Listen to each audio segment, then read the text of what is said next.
అంటే వాళ్ళ ఫ్యామిలీ మొత్తం గలీజ్ ఫ్యామిలీ. వాళ్ళు వచ్చి మా అమ్మని కొట్టి నా ముందే వచ్చి నాతో ఎంత మాట్లాడారు. మీ మమ్మీకి ఏం కాదు, మేము చూసుకుంటాం మీ మమ్మీని. మీ మమ్మీకి ఏం కాదు, మాది. తెలుసు తెలుసు. మమ్మీ ఏమని లేదు, ఏమని అన్నామంటే వెళ్ళిపోతుంది, నిందలేస్తుంది మనుషుల పైన ఏమనక ముందుకే. అట్లనే మమ్మీ లైట్ తీసుకుంది, నువ్వు ఏమన్నా చేసుకోవాలి కానీ నా పరువు మాత్రం తీయకు అని చెప్పింది. అయినా కూడా ఇన్లేదు, తీసింది. మొన్న పోయింది, చూసే రోజు వెళ్ళిపోయింది. మొన్న తెచ్చినప్పుడు వీళ్ళు ప్లాన్ వేసుకున్నారు ఇట్లా చంపేద్దాం అనేసి. అంటే చంపేసి ఇప్పుడు అడ్డుండదు కదా వాళ్ళకి, వాళ్ళు మ్యారేజ్ చేసుకుంటారు, అయిపోయి వాళ్ళు వెళ్ళిపోతారు.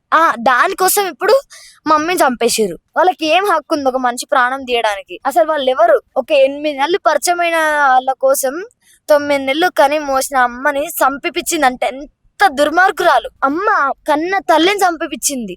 నేను పోయి మాట్లాడినా, ఫోన్ తీసుకొచ్చినాక. ఇంట్లో ఇంకొక ఫోన్ ఉంటది, ఆ ఫోన్ తీసుకొచ్చినాం మేము. పోయి ఆడ కూర్చుంటే మాట్లాడినా, నువ్వు నిజం చెప్పాను, నువ్వే కానీ అమ్మని చంపించింది అంటే ఒక్క మాట. అసలు లిప్స్ కదిలిపోయి కూడా కనిపిస్తుంది. అట్లా కిందకి వేసేసి కూర్చుంది సైలెంట్ గా. అంటే ఇప్పుడు ఆమె చేసిందనే కదా. వాళ్ళ తమ్ముడిని దొరకబట్టిరు, వాడు వెళ్ళిపోతుంటే అని పట్టుకొని వచ్చి అని లేచిర్రు. తమ్ముడు అబ్బాయి మీ సిస్టర్ ముగ్గురు కలిసి చేశారా? అయితే వాళ్ళ తమ్ముడు దొరికి వాళ్ళని తీసుకొచ్చి ఫస్ట్ కొట్టిర్రు. సార్ వాళ్ళు కొట్టిర్రు, అంటే దాంతో రబ్బర్ దాంతో కొట్టిర్రు. కొట్టిన తర్వాత ఏం చేసిర్రు, స్టేషన్ లో రాత్రి కొట్టినాక వాడిని తీసుకుపోయి అందులో వేసేసిర్రు. వాడు ఇట్లా కాలు మీద ఇట్లా, అంటే కింద నార్మల్ ఉంటాయి టైల్స్ ఉంటాయి, ఇట్లా కాలు మీద కాలు వేసుకొని ఇట్లా చెయ్యి పెట్టుకొని ఇట్లా కాలు ఊక్కుంటున్నాడు వాడు.